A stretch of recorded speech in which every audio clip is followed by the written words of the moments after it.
Problem जैसे हमारी life में XYZ कुछ भी है, हाँ, तो सबसे बेसिकली हम उसे सॉल्व करने के लिए सबसे पहले क्या स्टेप ले सकते हैं? देखो मैं तो बोलता हूँ, मैं किसी की ऐड नहीं कर रहा, लेकिन मैं यहाँ पे बोलूँगा किटकैट ब्रेक लो। Okay. And this is really serious. Whenever you have the problem, first analyze the problem and then break the problem. First analyze the problem, then make the parts of it. उसको break करो different parts में.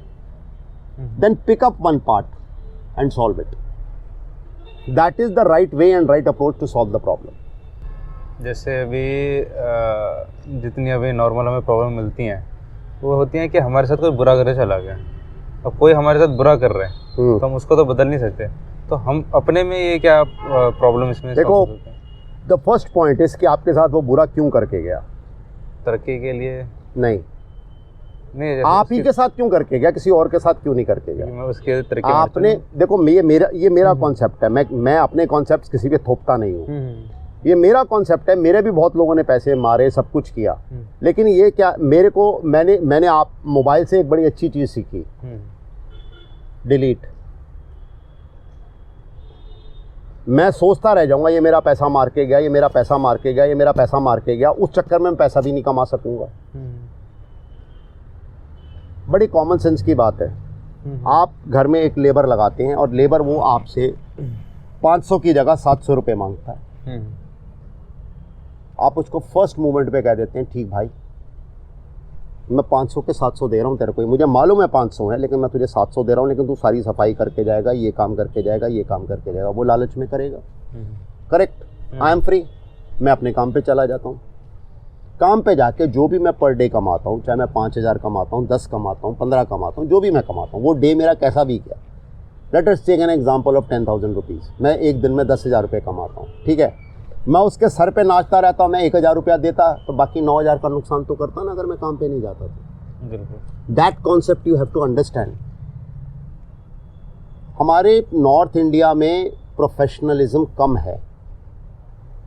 We take, हमारी सबसे बड़ी जो problem आ रही है, we take the other person for granted. आप कहीं बाहर चले जाओ, बाहर की कंट्री में चले जाओ, इवन साउथ इंडिया में, वेस्ट इंडिया में, वो अंडरस्टैंड करते हैं कि इस आदमी ने इतना टाइम दिया तो इस टाइम इसकी वैल्यू है इन टर्म्स ऑफ मनी। अब मेरी बात समझे, वो इस प्रोफेशनलिज्म को समझते हैं। लेकिन हमारा ये नॉर्थ इंडियन कल्चर है, ओ की हो गया जरा को टाइम पे दे देता, 10 पौना घंटा की फर्क पै गया। That is a concept we have got which is wrong. हमको थोड़ा प्रोफेशनलिज्म डालना पड़ेगा अपनी लाइफ में, नंबर 1।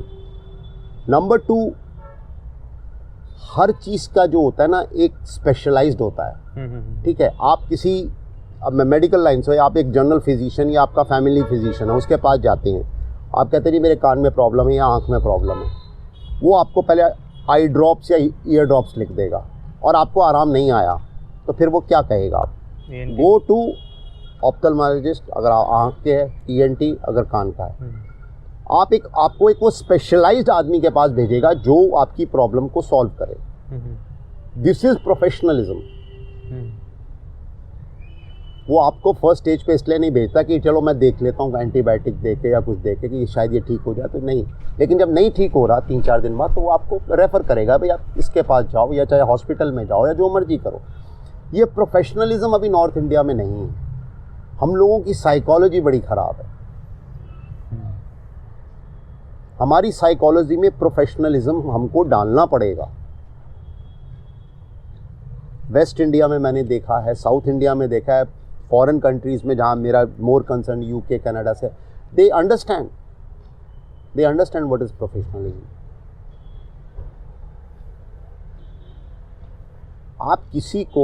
आप हकीकत ये है कि आप किसी को अगर उसकी प्रोफेशनल सर्विसेज दे रहे हो तो आप कोई एहसान नहीं कर रहे हो, आप उसके बदले में रिलीफ भी तो ले रहे हो,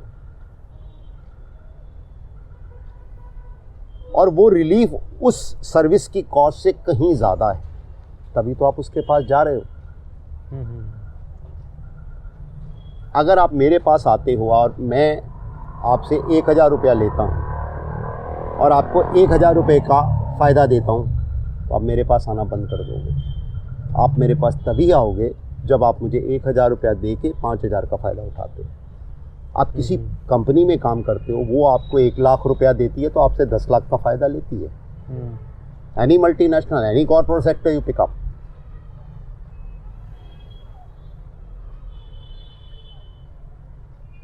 पहली चीज़ तो ये है कि हमारे यहाँ पे पहले लोगों को ये सिखाना पड़ेगा कि ज़िंदगी कैसे जियो और नज़रिया क्या रखो।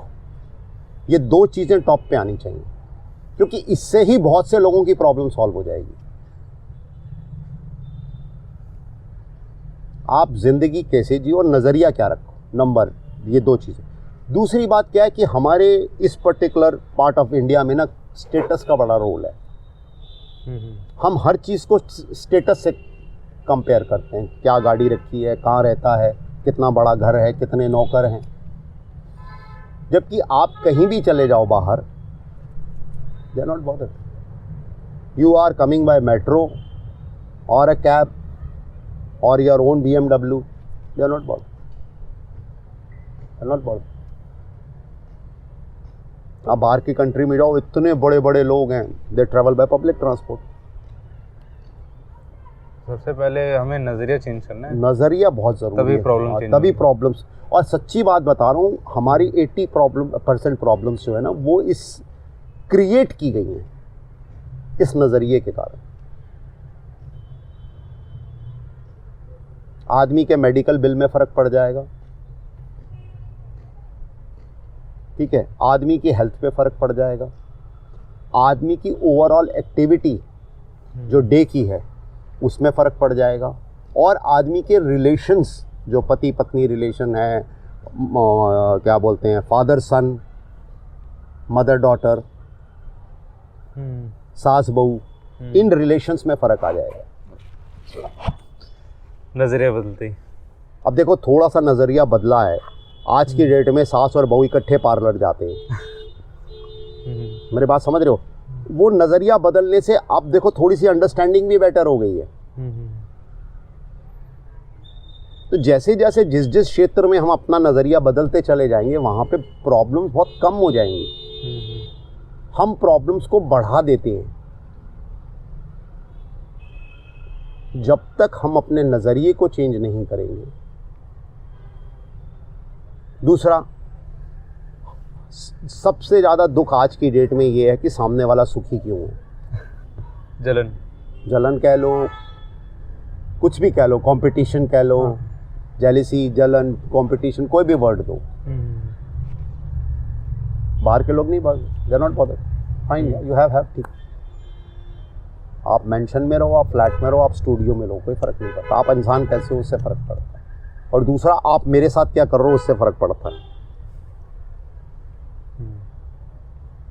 तो एक चीज़ लेके चलो ना, ये हमने क्या कर लिया एक्चुअली, हमने अपने कल्चर को वेस्टर्न कल्चर के साथ मिक्स करके ना मिक्स ब्रीड बना लिया है।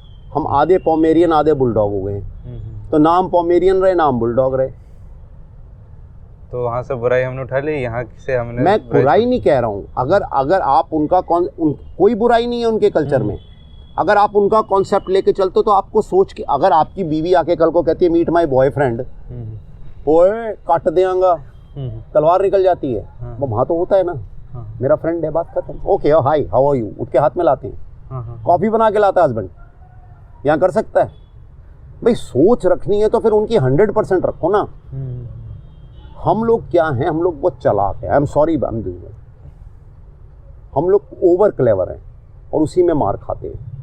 खाली क्लेवर होते तो मार नहीं खाते, ओवर क्लेवर है। हम क्या करते हैं, हमारे यहाँ ऐसा होता है जी, हमारे यहाँ ऐसा होता है। आप भगवान ना करे किसी के घर में कोई फंक्शंस हैं, कोई डेथ हो जाती है, कोई भी रिचुअल सेरेमनी है, ठीक है, हमारे यहाँ ऐसा होता है जी, हमारे यहाँ ऐसा होता है जी, हमारे यहाँ ऐसा होता है जी।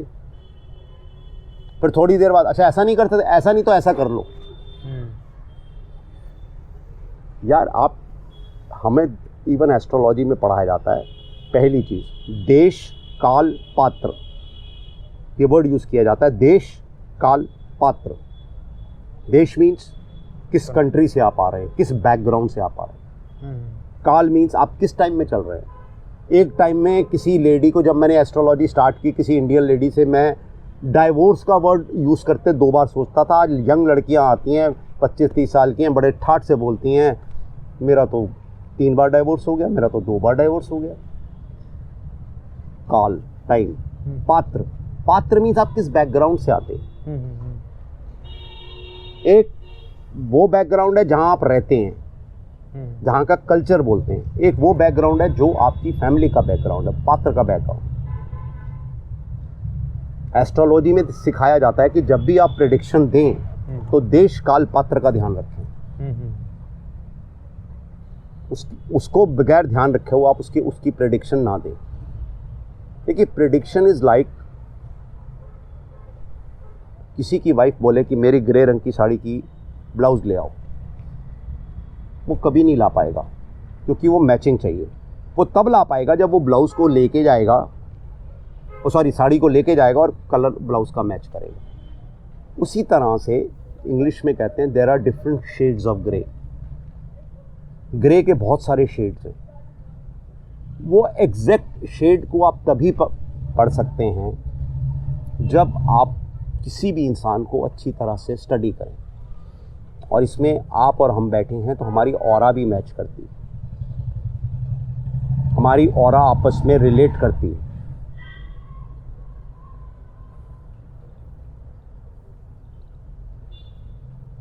हम किसी इंसान से मिलते हैं, अब फॉर एग्जांपल मैं ही हूँ, मेरे पास एक हस्बैंड वाइफ आते हैं, ठीक है, मुझसे वो जो बात करनी है करने के बाद मेरा असिस्टेंट उनको दोनों को एक पेपर दे देता है, प्लेन पेपर, और एक पेन दे देता है कि आपको डॉक्टर कुमार कैसे लगे आप बताइए। फीडबैक वो दोनों सेम हो ही नहीं सकते। हो सकता है एक बोले यार बहुत अच्छे थे, बहुत अच्छी तरह से एक्सप्लेन किया, ये क्या, दूसरे बोले यार फालतू में टाइम वेस्ट करता, बड़बड़ करा जा रहा था, ये कर रहा था। It's as simple as that. जब हम नज़रिए को बदलेंगे ना तो चीज़ें बहुत सिंपल हो जाएंगी। हमने चीज़ों को कॉम्प्लेक्स करते चले जा रहे हैं। और सबसे एंड में एक बात बोलूँगा, हम सबको खुश नहीं कर सकते। अगर हम सही हैं दैट इज़ इनफ। अगर हम ये सोचे नहीं हम सबको खुश कर लेंगे तो that is not possible in this world.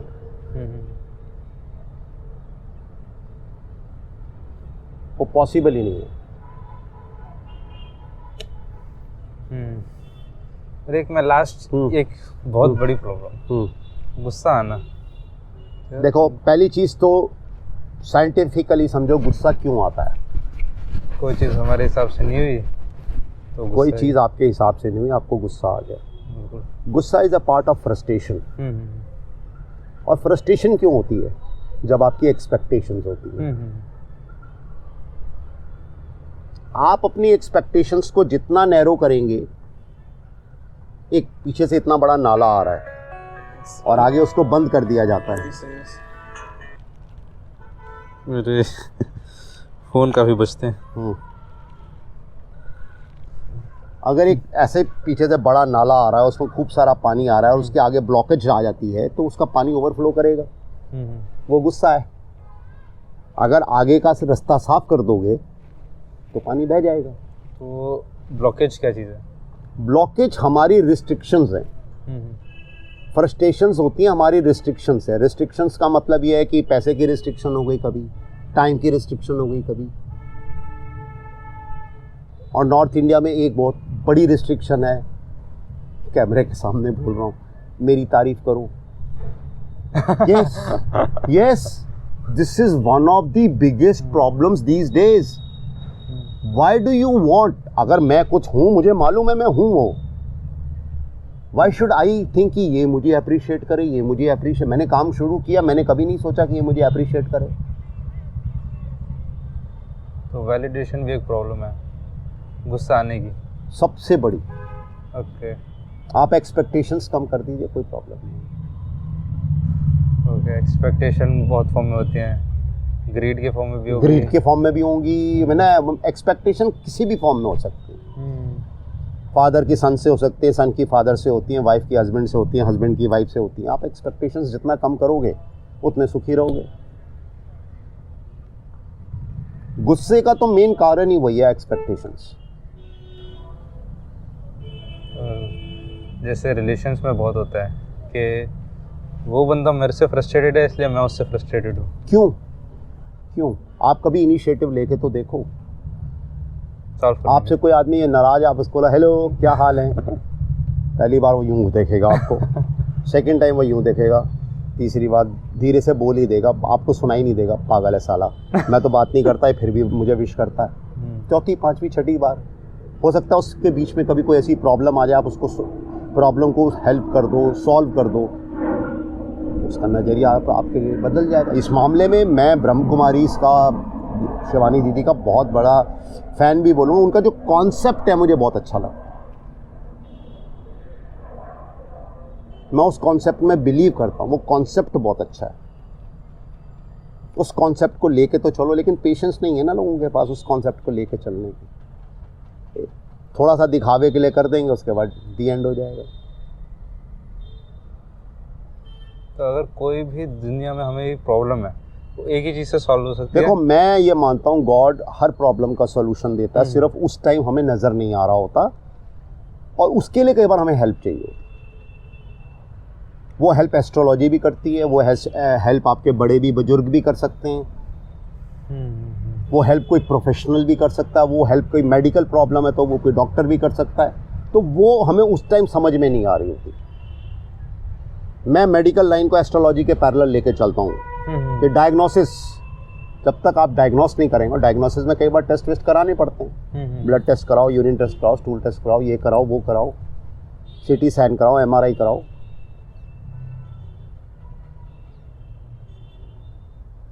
और एस्ट्रोलॉजी में ऐसे टेस्ट को क्या बोलेंगे?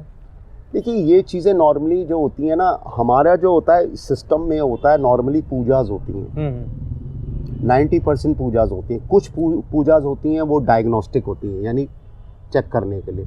कुछ पूजाज होती हैं प्रोग्नोस्टिक, सोल्यूशन के लिए। कुछ डायग्नोस्टिक पूजा होती है, कुछ प्रोग्नोस्टिक होती है। नाम पूजा ही दिया जाता है क्योंकि उसका जो हम लोगों का, हिंदुओं का बेस है वो है हवन। कुछ हवन मॉर्निंग के हैं, डे टाइम के हैं, कुछ हवन नाइट के हैं।